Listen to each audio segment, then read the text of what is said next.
السلام علیکم ورحمۃ اللہ وبرکاتہ۔ الحمد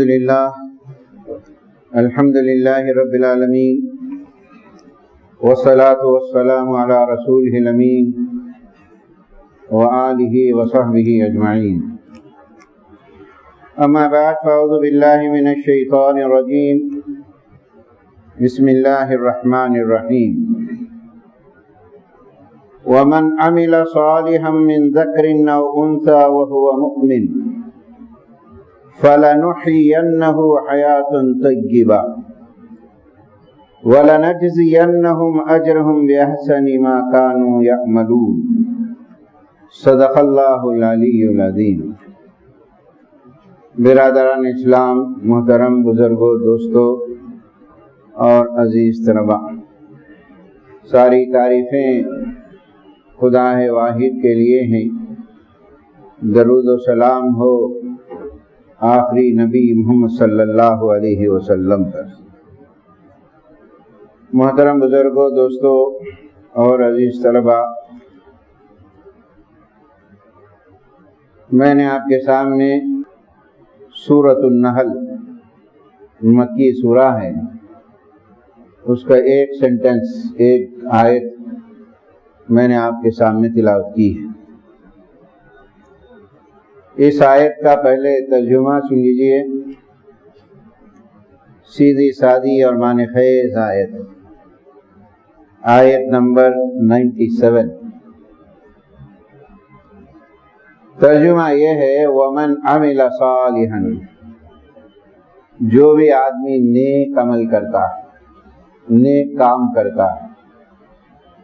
اور ایک مومن کا کردار یہی ہوتا ہے کہ اس کی سوچ ہمیشہ نیک ہوتی ہے، اس کے خیالات ہمیشہ نیک ہوتے ہیں، اور وہ ہمیشہ یہ سوچتا ہے کہ میں پوری زندگی میں، چاہے میں گھر میں رہوں، چاہے بازار میں رہوں، کاروبار میں رہوں، طالب علم ہے تو میں کالج اور یونیورسٹی میں رہوں، تو وہ یہ سوچتا ہے کہ میرا عمل نیک ہو، اچھے کام کروں، انسانوں کے فائدے کے لیے کام کروں، اپنی ذات کے فائدے کے لیے کام کروں۔ وَمَنْ عَمِلَ صَالِحًا، جو کام کرا اچھا کام کرا۔ اب قرآن مجید پڑھتے ہوں گے، وہاں پہ دو شرطیں ہمیشہ لگائی گئی۔ ایک شرط یہ رکھی گئی ہے کہ تم ایمان لائے ہیں، اور دوسری شرط یہ رکھی گئی ہے ایمان لانے کے بعد نیک عمل کرنا ضروری ہے۔ تو اس آیت کے اندر بھی ایک انداز سے بیان کیا گیا ہے، وَمَنْ عَمِلَ صَالِحًا، جو بھی نیک کام کرتا، اچھا کام کرتا ہے، کردار ہو، اخلاق ہو، اچھے خیالات ہو، اچھا منشا ہو اس کے لیے، وہ کام کرتا ہے من ذکر او انثی، چاہے تم میں کوئی مرد ہو چاہے عورت بھی ہو۔ جب قرآن مجید خطاب کرتا ہے یا الذین آمنوا، ایمان لالو، ایمان والوں کے لیے، تو مرد عورتیں آ جاتی ہیں اس کے اندر۔ بعض اوقات پر ہائی لائٹ کرتا ہے، خاص طریقے سے توجہ دیتا ہے قرآن، دیکھو تم میں مرد ہو کیونکہ عورت بھی کیوں نہ ہو، من ذکر او انثی، تم میں جو بھی مرد ہے، جو بھی عورت ہے، نیک عمل کرتا ہے۔ اب یہاں ایک بات دوسری کہی گئی، وَهُوَ مُؤْمِنٌ۔ ایک ترجمہ یہ ہے کہ ایمان لانے کے بعد نیک عمل کرتا ہے تو وہی مومن ہے۔ ایک دوسرا ترجمہ یہ ہے، ایمان لانے کے بعد نیک عمل کرتا ہے، نیک عمل کرتا ہے بشرطے کہ وہ مومن ہو۔ ایمان، اچھے اچھے کام کرتے ہیں بہت سارے لوگ، ایمانیات سے نہیں ہیں، اللہ کو مانتے نہیں ہیں، اچھے کام کرتے ہیں، بہت لوگوں کی خدمت کرتے ہیں، لیکن دنیا کی حد تک رہیں گے وہ۔ لیکن مومن جو عمل کرتا ہے، جو اچھے کام کرتا ہے، اسے دنیا میں ملتا ہے، آخرت میں بھی ملتا ہے۔ وَمَنْ عَمِلَ صَالِحًا مِنْ ذَكْرٍ أَوْ أُنثىٰ وَهُوَ مُؤْمِنٌ، وہی مومن۔ بلکہ ایک ترجمہ یہ بھی ہے، مومن ہی وہ ہوتا ہے جو اپنے معاشرہ، اپنی سوسائٹی، اپنے اطراف و اکناف میں نیک اعمال کا رواج دیتا ہے۔ یہ ایمان کی کیفیت ہے۔ آپ نبی کریم صلی اللہ علیہ وسلم کی زندگی پڑھیے، احادیث پڑھیے، مومن کی جہاں جہاں تعریفیں آئی ہیں وہاں پر عمل صالح کا ذکر آیا ہے۔ پھر اس کے بعد کہا گیا ہے کہ وَمَنْ عَمِلَ صَالِحًا مِنْ ذَكْرٍ وَأُنْثَىٰ وَهُوَ مُؤْمِنٌ۔ اب اس کے بعد کے الفاظ ایک ہی آیت ہے۔ اللہ تعالیٰ فرما رہے ہیں فَلَنُحْيِيَنَّهُ، لام کا استعمال لا تاکید کے معنی میں آتا ہے، البتہ ضرور ہم اس کو حیات دیں گے، اس کی زندگی کو بنائیں گے، وہ جو زندگی گزارے گا ضرور ہم اس کو زندگی ایسی دیں گے حیاتن طیبہ، بڑی پاکیزہ زندگی رہے گی اس کی، ہم دیں گے اس کی زندگی۔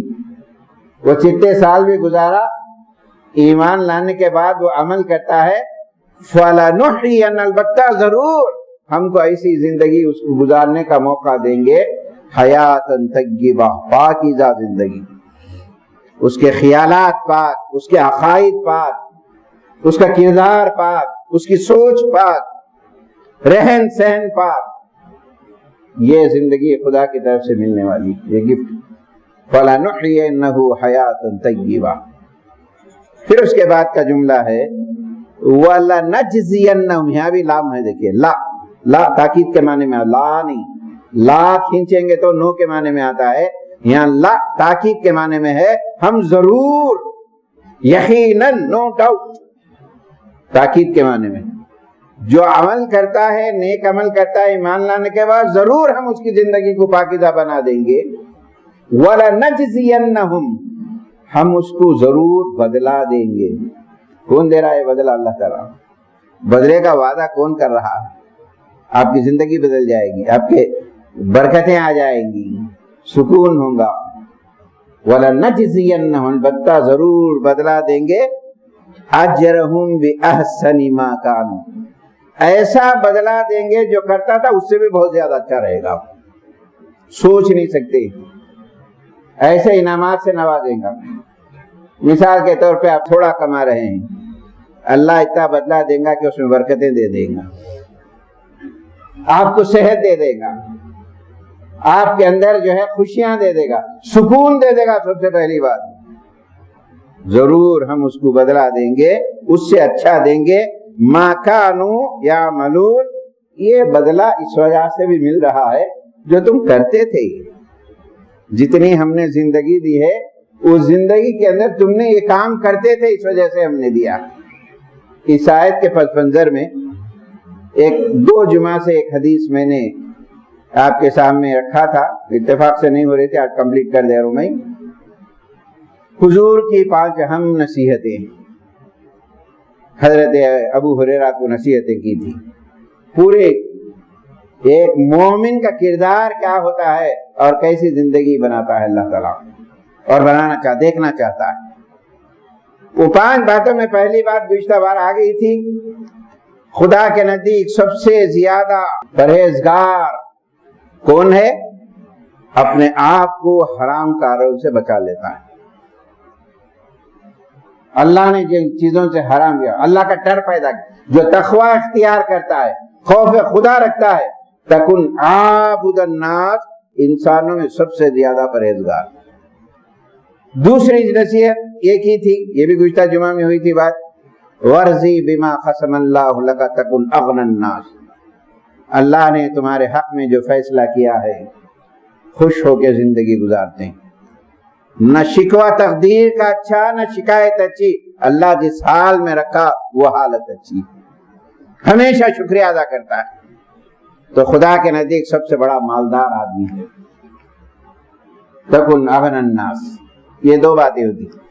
تیسری نصیحت، دیکھیں ایک مومن کی زندگی ہمیشہ ایسی ہوتی ہے، وہ خوش رہنا چاہتا ہے، خوش یہاں لوٹنا بھی چاہتا ہے، خوشیاں اسے اسی وقت ملیں گی جبکہ اس کے اطراف و اکناف کا ماحول بھی خوش رہے، بازو کا ماحول خوش رہے، اس کے دوست خوش رہے، اور جس جگہ پہ وہ رہتا ہے وہ ماحول پرسکون رہے، اور وہ ماحول خوش رہے، اچھا رہے، یقین جانے کہ اس کے لیے بھی فائدہ ہو۔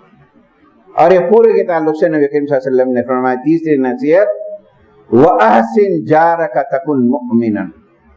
پہلی بات کہی تھی رسول اللہ صلی اللہ علیہ وسلم نے، لوگوں میں سب سے زیادہ عبادت گزار تقوی اختیار کرو، لوگوں میں سب سے زیادہ مالدار اللہ نے تمہارے حق میں جو فیصلہ کیا خوش ہو کے زندگی رہو. مومن ہو جاؤ گے تم کامل جبکہ تم تمہارے پڑوسی کے ساتھ حسن سلوک کرو، اپنے بازو دوستوں کے ساتھ خیر خواہی کا لفظ، حسن سلوک کرو ان کے ساتھ. ایک حدیث میں نبی کریم صلی اللہ علیہ وسلم نے فرمایا واللہ لا یؤمن واللہ لا یؤمن واللہ لا یؤمن، 3 مرتبہ فرمایا. خدا کی قسم وہ ایماندار نہیں ہو سکتا، خدا کی قسم وہ ایماندار نہیں ہو سکتا، خدا کی قسم وہ مومن نہیں ہو سکتا، 3 بار فرمایا. صحابہ نے فرمایا خیلا یا من رسول اللہ، اللہ کے رسول وہ کون ہے آپ ایماندار نہیں ہو؟ 3 مرتبہ اللہ کے رسول نے فرمایا. آخری میں جو ہے ایک بار اور ریپیٹ فرمایا، 4 مرتبہ نبی کریم صلی اللہ علیہ وسلم نے فرمایا. وقیل من، کون ہے وہ؟ نبی کریم صلی اللہ علیہ وسلم نے فرمایا والذی لا یؤمن. پھر آپ نے فرمایا خدا کی قسم وہ مومن نہیں ہو سکتا، من جارہ اوائقہ، اس کا پڑوسی اس سے جو ہے محفوظ نہیں، تنگ کر رہا ہے، ستا رہا ہے. اور دوسری بات یہ ہے کہ خیر خواہی ہے، تعلقات ہے. آج ہم زیادہ تر فلیٹ سسٹم میں رہتے ہیں یا کہیں بھی رہتے ہیں، پڑوس کون ہے معلوم نہیں. ایک بڑا حادثہ ہو جاتا ہے ان کو بازو بھی نہیں ملتا، بڑے سے بڑی چیز ہوتی ہے معلوم نہیں ہوتا، سلام کلام نہیں رہتے ایک دوسرے، بچے بھی ایک دوسرے سے سلام نہیں کرتے ہیں. اللہ کے رسول نے کیا سختی سے فرمایا تھا احسن جار. تم کامل مومن، مومن کی علامت نبی کریم صلی اللہ علیہ وسلم نے فرمایا واحسن جارک، تم اپنے پڑوسیوں کا خیال رکھو. اسی ضمن میں آپ کالج میں ہیں، آپ کے دو ساتھی ہیں، ساتھی خوش رہنا چاہیے، ساتھی کے مزاج خوشی ہونی چاہیے، ہمدردی ہونی چاہیے، خیر خواہی ہونی چاہیے آپ کے اندر، لڑائی جھگڑے نہیں ہونی چاہیے.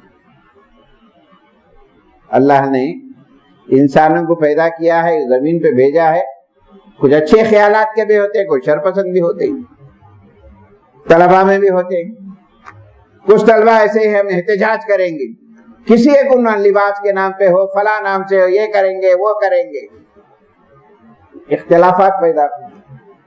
اور تم میں سے کچھ لوگ ایسے ہونی چاہیے، اللہ نے پیدا کیا ہے، یہ ہونا بھی چاہیے. اختلافات کو جگہ نہ دے، محبت سے مسائل کو حل کریں، آپس میں بات چیت کے ذریعے حل کریں، اختلافات کو ہرگز جگہ نہ دیں. ہم بہت سی چیزیں ہو سکتی ہیں، گروپیزم ہو جاتا ہے، کچھ طلبہ کا گروپ تو اتنے ہوتے ہیں، کبھی انتخابی جذبہ بھی ہوتا ہے، مہینے مہینے انتخابی جذبہ ہوتا ہے.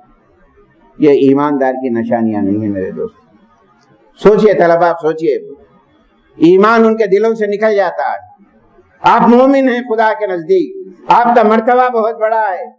آپ اپنے ماحول کو نیک نہ بنائیں، آپ خود نہ نیک بنے تو ماحول کیسے نیک بنے گا؟ ایک مومن اپنے ماحول آزو بازو خوشگوار دیکھنا چاہتا ہے. نبی کریم صلی اللہ علیہ وسلم مومن کی نشانی یہ فرمائی.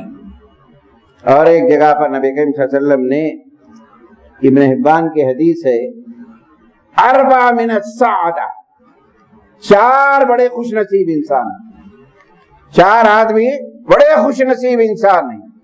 نمبر 1 المرأة الصالحہ، کسی کو بڑی نیک بیوی مل جائے، اور کسی بیوی کو نیک شوہر مل جائے، برائیوں سے روکنے والے ہوں، دنیا نہیں آخرت کا تصور ان کے اندر ہو. الدنیا کلھا متاع، خطبہ نکاح میں پڑھی بھی جاتی ہے یہ حدیث. یہ دنیا ایک بڑی دولت ہے. سب سے اچھی دولت کیا ہے؟ کسی کو خدا ترس بیوی مل جائے، تقوی والی بیوی بن جائے، خاندانوں کو جوڑنے والی بنے، اختلافات نہ ہو، محبت کی بنیاد پر ہو، خوف خدا کی بنیاد پر. بڑا خوش نصیب ہے وہ شخص، اربع السعادہ، بڑے شخص خوش نصیب ہے وہ شخص جس کو یہ مل جائے. دوسری والمسکن الواسع، وہ بھی بڑا خوش نصیب انسان ہے، اسے ایک گھر مل گیا ہے، بڑا وسعت کا گھر ہے، اس گھر کے افراد ایک دوسرے کا احترام کرتے ہیں، جب بھی گھر جاتا ہے اس کو صحت ملتی ہے، ٹینشن نہیں ہوتے، بیماریاں نہیں ہوتی، یہ خدا کی دین ہے بہت بڑی، آج خوش نصیبی ہے وہ گھر جن کے چھوٹے افراد بڑوں کی عزت کی جائے، وہ افراد جو بڑے ہیں اپنے چھوٹوں پر شفقت کی جائے، گھر کا ماحول، گھر کو جو ہے مسکن کہتے ہیں، مسکن کے کیا معنی ہیں؟ وہ جگہ جو دنیا کے پریشانیوں سے گھوم گھام کر ایک سکون حاصل کرنے کے لیے گھر آتا ہے، اور وہ سکون غارت ہو جائے تو کیا ہوتا ہے بتائیے آپ، یہ کس وجہ سے ہوتا ہے؟ کتنا بڑا اللہ کے رسول نے فرمایا گھروں کو جنت کے جیسا بناؤ، خوش رہو، چھوٹا ہی کیوں نہ ہو، خوشی مزاجی سے رہو، ایک دوسرے کا احترام کرو، پیار ہو، محبت ہو، سلام کے آداب بتاؤ، سلام کرنے والے ہو۔ ایک باپ اپنے گھر میں آتا ہے، بچے اسے لپیٹ جاتے ہیں، وہ دنیا کے سارے پریشانیوں کو بھول جاتا ہے، ایک سکون نصیب ہو جاتا ہے۔ تو یہ خوش نصیبی ہے اگر یہ مل جائے۔ اور تیسری چیز والجار الصالح، نیک پڑوسی مل جائے، اس کو جاتے ہوئے ذرا نماز کا وقت کا آواز دے دی جائے، اگر صبح کی نماز کوئی اٹھایا اس کے پر بھرے جاتے گا، نیند خراب کرے سب بازو آتے ہمارے صالح نیک، برائیوں کو روکنے والا۔ میرے بچے باہر جا رہے ہیں، گھر کے بازو برائی کر رہے ہیں، میرا پڑوسی انہیں کہہ رہا ہے کہ یہ نہیں کرنا چاہیے، پھر مجھے بھی آ کے اطلاع دیتا ہے اور ہم خوش کا شکریہ ادا کرنی چاہیے۔ لیکن آج یہ ماحول بدل گیا، آج کوئی ہمارے سامنے برائی کرے، میرے بھائی کا بچہ برائی کرے، میرا پڑوسی کا بچہ برائی کرے، بھئی ہم کو کیا پڑا ہے، خاموش ہو جاتے ہیں۔ تو معاشرہ کیسے بگڑتا ہے سوچیے۔ اور چوتھی چیز المرکب الحنی، اللہ نے تمہیں سواری دی ہے، آرام دہ سواری ہے، آرام دہ سفر کر رہے ہیں۔ یہ چار چیزیں کسی کو مل جائیں بڑا خوش نصیب ہے وہ انسان۔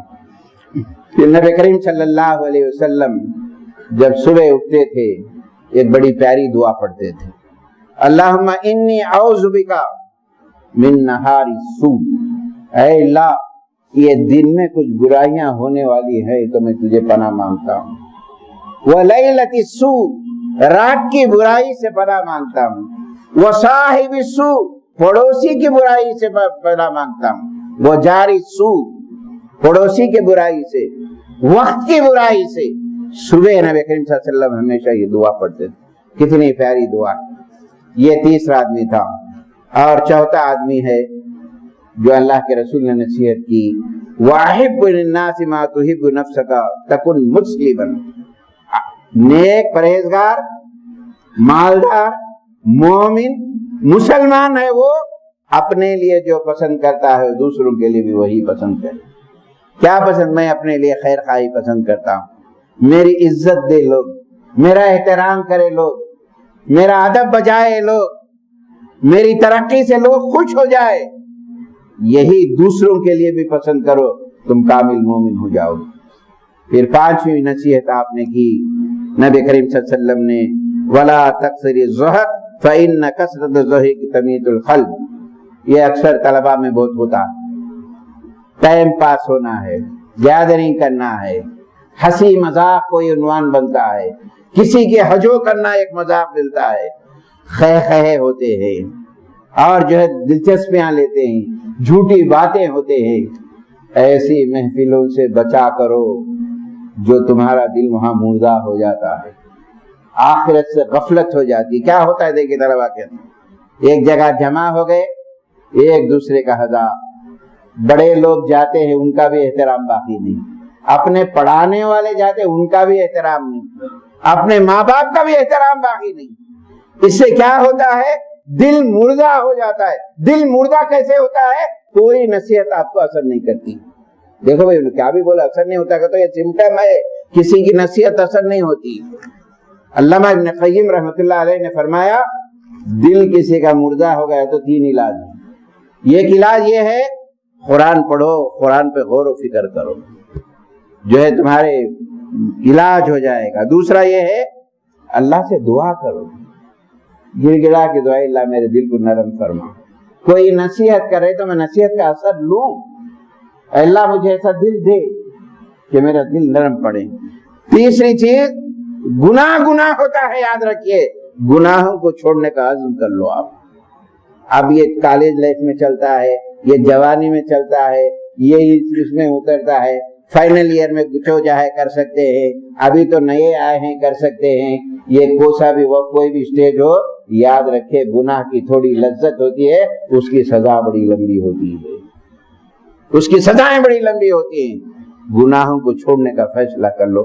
یہ 5 نصیحتیں نبی کریم صلی اللہ علیہ وسلم نے فرمائی. پہلی نصیحت, لوگوں میں سب سے زیادہ پرہیزگار اللہ کا ڈر پیدا کرو, اور لوگوں میں سب سے بڑے مالدار تمہارے حق میں جو اللہ نے فیصلہ کیا ہے اس پہ راضی ہو کے گزارو. کامل مومن ہو جاؤ گے, اپنے پڑوسیوں کے ساتھ حسن سلوک کرو. کامل مسلمان ہو جاؤ گے, اپنے لیے جو پسند کرتے ہو دوسروں کے لیے بھی پسند کرو. زندہ دل بننے کے لیے نیک لوگوں کی صحبتیں اختیار کرو, اور نیک صحبتیں بڑی کامیاب ہوتی ہے, خدا ترس کا جو ہے ڈر اور خوف پیدا کرتی ہے. اور یہ 5 نصیحتیں اللہ سے دعا ہے, اللہ تعالیٰ مجھے آپ کو ان نصیحتوں پر غور کر کے عمل کرنے کی توفیق نصیب فرمائے. آمین. وآخر الحمدللہ رب العالمین. ایک اعلان یہ ہے کہ ہمارے آٹو والے صاحب کا 2 بڑے آپریشن ہوئے ہیں, الحمدللہ آپریشن ہوئے ہیں, وہ زیر علاج ہیں. اللہ تعالیٰ سے دعا کرے, اللہ تعالیٰ ان کو مکمل صحت نصیب فرمائے. اور دوسرے لوگ جو بھی بیمار ہیں, اللہ تعالیٰ سب کو بھی ہے صحت عاجلہ کلیہ سے مالا مال فرمائے. آمین.